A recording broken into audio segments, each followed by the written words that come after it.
Hi, this is Raquel Hinman at Hinman Financial Planning, and today I wanted to talk to you a little bit about inherited IRAs and required minimum distributions. So this is a fairly complicated technical topic, and I'm hoping to distill it down and make it a little bit simpler for you. So let's get started. To give you some background, retirement accounts and IRAs typically are funded with deductible contributions. So the contributions have never been taxed and the growth in the account has never been taxed. So it's logical that at some point the IRS might come in and say, we want to tax these accounts and get our income from them. So the IRS has a rule called required minimum distributions, or RMDs. And what that rule says is that at a certain age, people have to start taking distributions from their accounts. The distributions, called required minimum distributions, or RMDs for short, are based on the owner's life expectancy, and the distributions are considered taxable income each year. So what happens when somebody dies? When somebody dies, they can leave their retirement account to anyone. And for the most part, people are considered what we call eligible beneficiaries. And the way that the rules used to work is that beneficiaries of an IRA or a company retirement plan could take distributions over their life expectancy.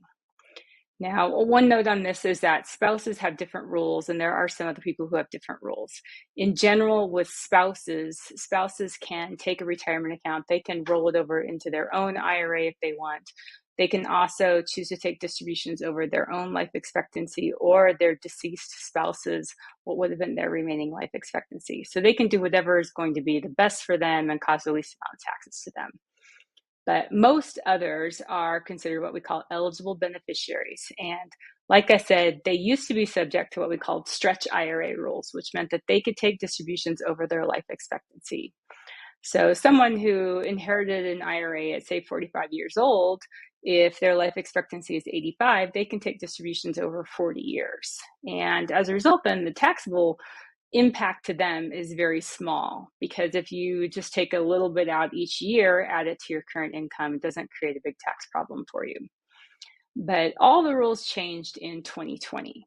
So in 2020, the Secure Act was passed. And what the Secure Act says is for eligible beneficiaries, they now have to basically take the entire account value and distribute it by the end of the 10th year after the deceased owner's death.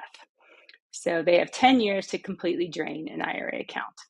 Now, as you can imagine, that creates a lot bigger tax impact to people, because now instead of being able to take distributions, say that 45-year-old over 40 years, they have to take the distributions over 10 years. And if, for example, it's $1 million IRA, that could add $100,000 a year to your income. Or if you wait until the very end, $1 million that grows over 10 years, that could actually double the account value. So it might be a $2 million distribution in year 10.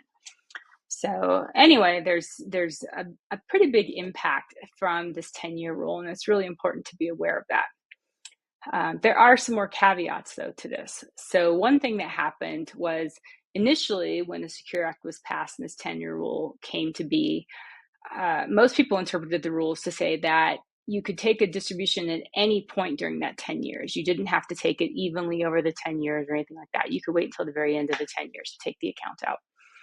Well, in 2022, the IRS came out with some clarification regarding the rules. And what they said was that if the deceased owner had been taking required minimum distributions, because they were already 73 years old, or at the time 70 and a half was actually the rule. But if they were already taking required minimum distributions, then the beneficiary of the account was also supposed to start taking distributions. So this created some problems because the clarification came out in 2022, but the 10-year rule started in 2020. So there were lots of people who hadn't been taking annual distributions who may have been caught up in this. And, just so you know, the penalties, it used to be 50% of the undistributed required amount. They have since updated that, and the penalty is now 25% of what should have been distributed. But regardless, that was going to create a lot of problems for people. So there was a big uproar, and the IRS came out with some clarification saying that they weren't going to penalize people who had missed distributions. And what's happened then is, so this was in 2022, and then in 2023, the IRS came out again and said, well, we haven't clarified the rules, but we're not going to penalize anybody who misses a distribution. Last month, the IRS came out and said they're going to do the same thing again for 2024. So technically, the rule says that there are certain people who, again, if the deceased owner had already started distributions, then the beneficiary of the account is also supposed to start taking annual distributions. We don't know if the IRS is going to continue to come out and relieve people of the potential penalties, but it seems like at this point they may. So anyway, the rule again is if you inherit an IRA from somebody and you're subject to the 10-year rule, if they were taking distributions prior to dying, then you are also supposed to start taking distributions. And you can take distributions in years 1 through 9, and then in year 10, you have to have the entire account drained by the anniversary of their death.